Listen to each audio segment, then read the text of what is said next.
Good evening, ladies, gentlemen, and all variations thereof. Tonight we're doing something a little different. Tonight we are reading through the first chapter of A Study in Scarlet by Arthur Conan Doyle. The idea was proposed to me during a stream that I could do audiobooks, specifically this one.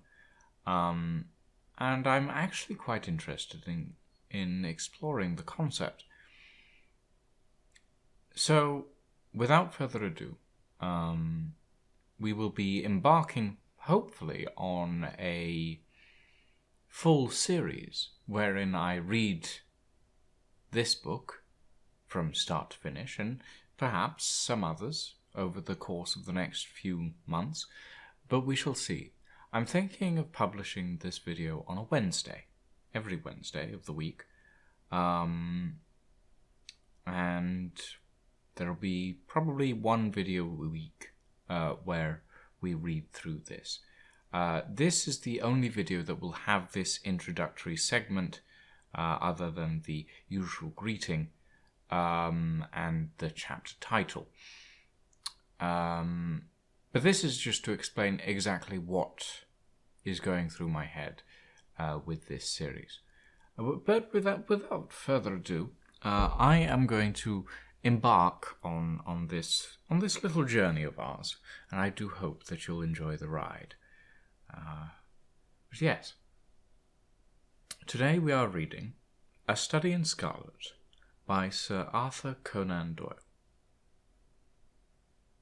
This is read from the perspective of John Watson, of Dr. John Watson, of the Army Medical Department. And he is the narrator for this book. Chapter 1. Mr. Sherlock Holmes. In the year 1878, I took my degree of Doctor of Medicine of the University of London and proceeded to Netley to go through the course prescribed for surgeons in the army. Having completed my studies there, I was duly attached to the 5th Northumberland Fusiliers as assistant surgeon. The regiment was stationed in India at the time, and before I could join it, the Second Afghan War had broken out.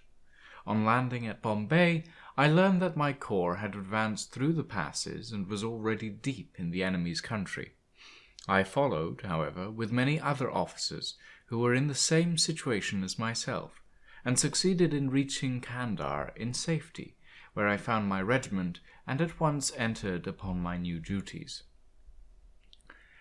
The campaign brought honours and promotion to many, but for me it had nothing but misfortune and disaster. I was removed from my brigade and attached to the Berkshires, with whom I served at the fatal battle of Maiwand. There I was struck on the shoulder by a jezail bullet, which shattered the bone and grazed the subclavian artery. I should have fallen into the hands of the murderous Ghazees had it not been for the devotion and courage shown by Murray, my orderly, who threw me across a pack-horse and succeeded in bringing me safely to the British lines. Worn with pain and weak from the prolonged hardships which I had undergone, I was removed with a great train of wounded sufferers to the base hospital at Peshawar.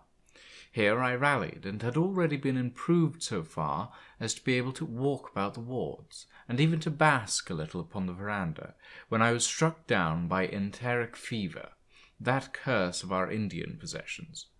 For months my life was despaired of, and when at last I came to myself and became convalescent, I was so weak and emaciated that a medical board determined that not a day should be lost in sending me back to England.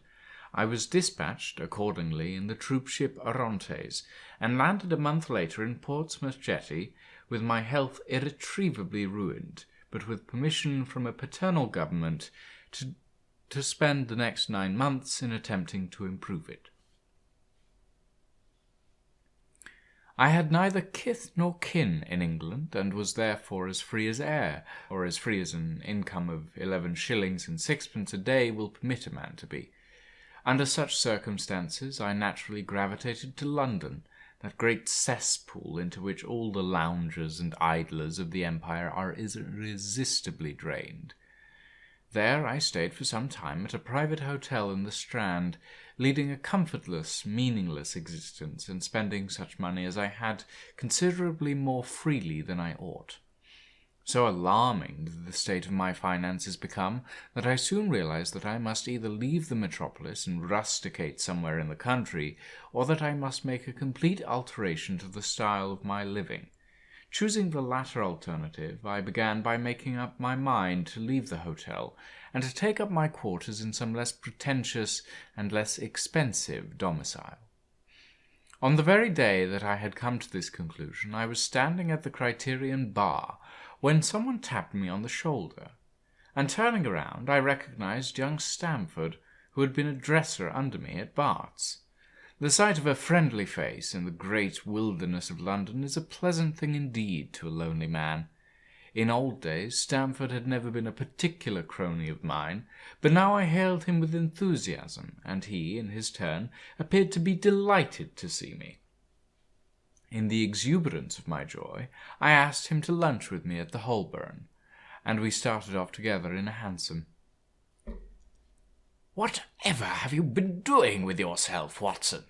he asked in undisguised wonder as we rattled through the crowded London streets. "You are as thin as a lath and as brown as a nut."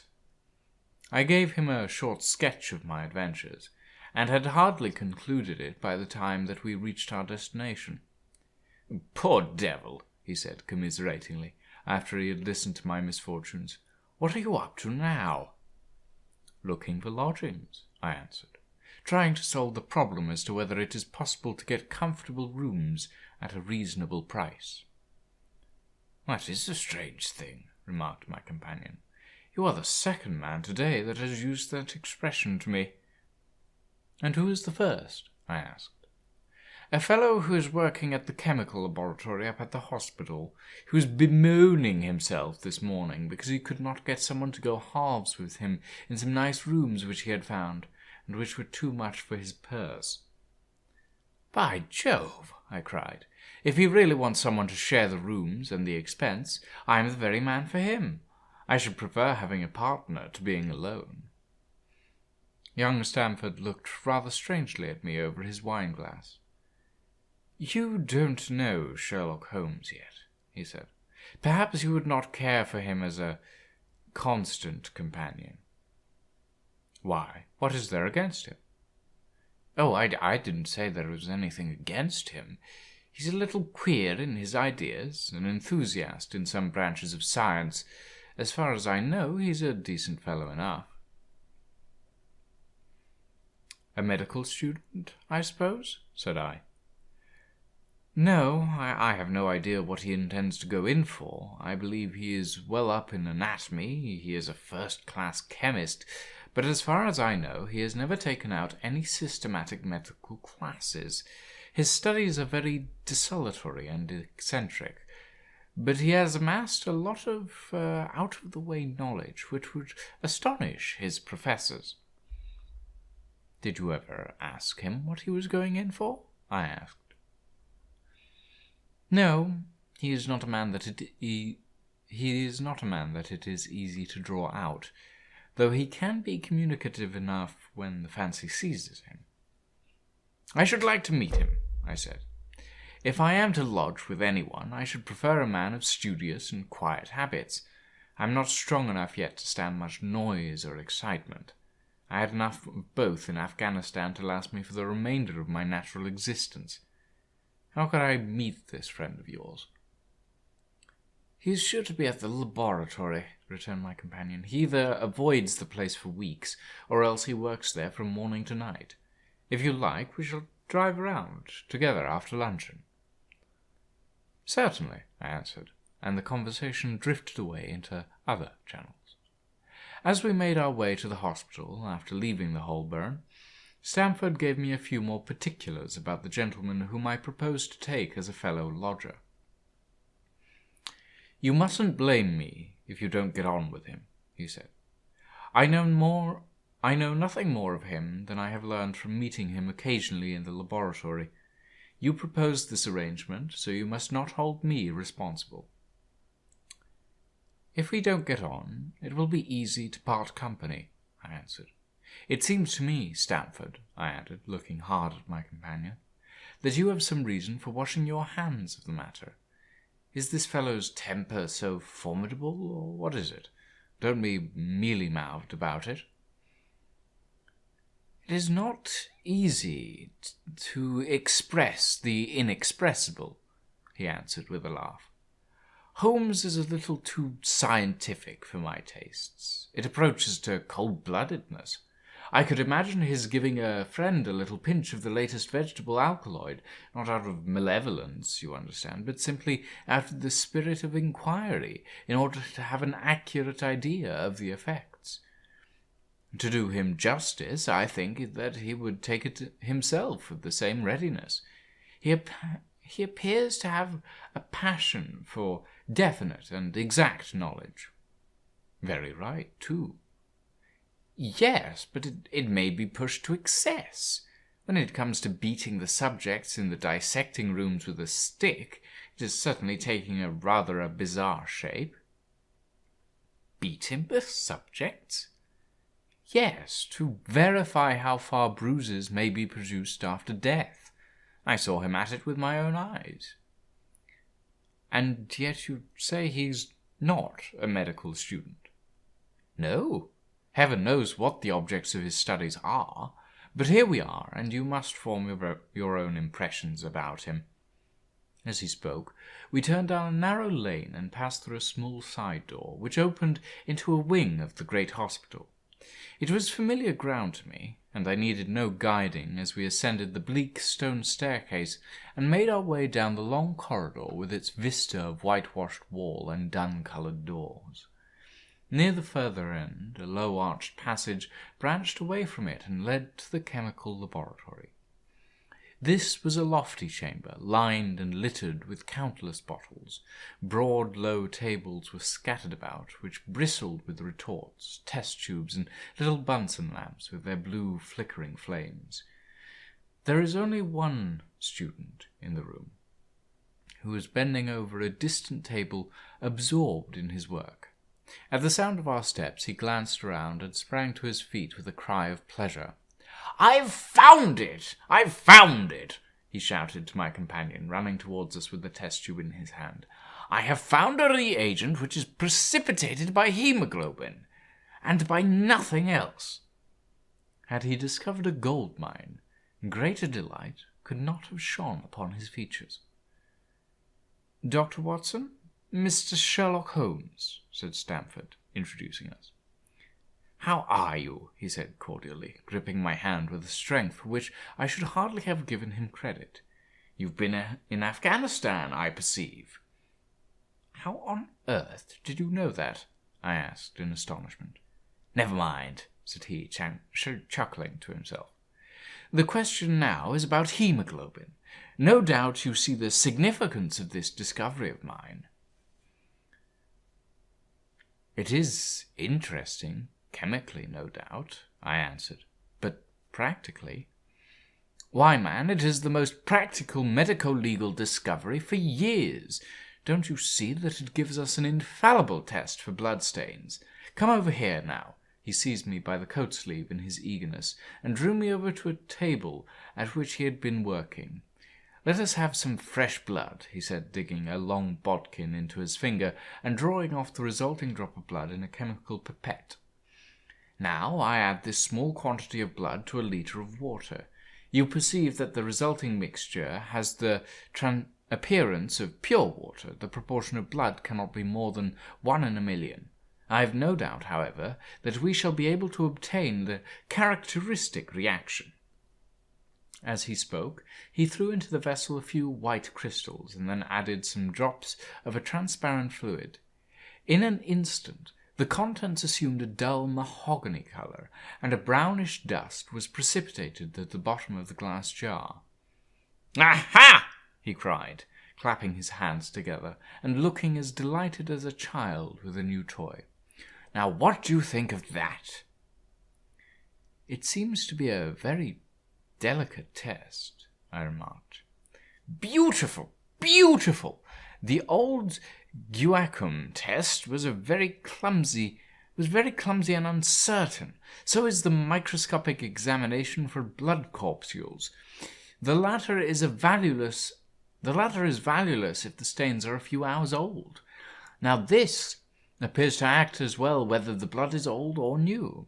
Had this test been invented, there are hundreds of men now walking the earth who would long ago have paid the penalty for their crimes. Indeed, I murmured. Criminal cases are continually hanging upon that one point. A man is suspected of a crime months, perhaps, after it has been committed. His linen or clothes are examined, and brownish stains discovered upon them. Are they blood stains, or mud stains, or rust stains, or fruit stains, or what are they? That is the question which has puzzled many an expert. And why? Because there is no reliable test. Now we have the Sherlock Holmes test, and there will no longer be any difficulty. His eyes fairly glittered as he spoke, and he put his hands over his heart and bowed as if to some applauding crowd conjured up by his imagination. You are to be congratulated, I remarked, considerably surprised at his enthusiasm. There was the case of Bonbischoff at Frankfurt last year. He would certainly have been hung had this test been in existence. Then there was the Mason of Bradford, and the notorious Muller, and the Lefebvre of Montpellier, and the Samson of New Orleans. I could name a score of cases in which it would have been decisive. You seem to be a walking calendar of crime, said Stamford with a laugh. You might start a paper on those lines. Call it Police News of the Past. Very interesting reading it might be made too, remarked Sherlock Holmes, sticking a small piece of plaster over the prick on his finger. I have to be careful, he continued, turning to me with a smile, for I dabble with poisons a good deal. He held out his hand as he spoke, and I noticed that it was all mottled over with similar pieces of plaster and discoloured with strong acids. We came here on business, said Stamford, sitting down on a high three-legged stool and pushing another one in my direction with his foot. My friend here wants to take diggings, and as you were complaining that you could get no one to go halves with you, I thought that I had better bring you together. Sherlock Holmes seemed delighted at the idea of sharing his rooms with me. I have my eye on a suite in Baker Street, he said, which would suit us down to the ground. You don't mind the smell of strong tobacco, I hope. I always smoke ships myself, I answered. That's good enough. I generally have chemicals about and occasionally do experiments. Would that annoy you? By no means. Let me see, what are my other shortcomings? I get in the dumps at times and don't open my mouth for days on end. You must not think I am sulky when I do that. Just let me alone and I'll soon be all right. What have you to confess now? It's just as well for two fellows to know the worst of one another before they begin living together. I laughed at this cross-examination. I keep a bull-pup, I said, and I object to rows because my nerves are shaken, and I get up at all sorts of ungodly hours, and I am extremely lazy. I have another set of vices when I'm well, but those are the principal ones at present. Do you include violin playing in your category of rows? He asked anxiously. It depends on the player, I answered. A well-played violin is a treat for the gods. A badly played one... Oh, that's all right, he cried with a merry laugh. I think we may consider the thing settled. That is, if the rooms are agreeable to you. When shall we see them? Call for me here at noon tomorrow, and we'll go together and settle everything, he answered. All right. Noon exactly, said I, shaking his hand. We left him, working among his chemicals, and we walked together toward my hotel. By the way, I asked suddenly, stopping and turning upon Stamford, how the deuce did he know that I had come from Afghanistan? My companion smiled, an enigmatical smile. That's just his little peculiarity, he said. A good many people have wanted to know how he finds things out. Oh, "A mystery, is it?" I cried, rubbing my hands. "This is very piquant. I am much obliged to you for bringing us together. The proper study of mankind is man, you know." "You must study him, then," Stamford said, as he bade me goodbye. "You'll find him a knotty problem, though. I'll wager he learns more about you than you about him. Goodbye." "Goodbye," I answered, and strolled on to my hotel, considerably more interested in my new acquaintance. That was Chapter 1 of A Study in Scarlet by Sir Arthur Conan Doyle. You can find the full read-through of this on Gutenberg.org. The archive is comprehensive, and the story is written in the original English that the author first wrote it in. The transcribers have done a fantastic job of it. I thank you all very much for listening to this experiment, and I do hope that you'll join me next week for Chapter 2, The Science of Deduction. That is all I have for you today, ladies and gentlemen. I do hope you have a lovely evening, and we shall see you all next time. Ta-ta for now.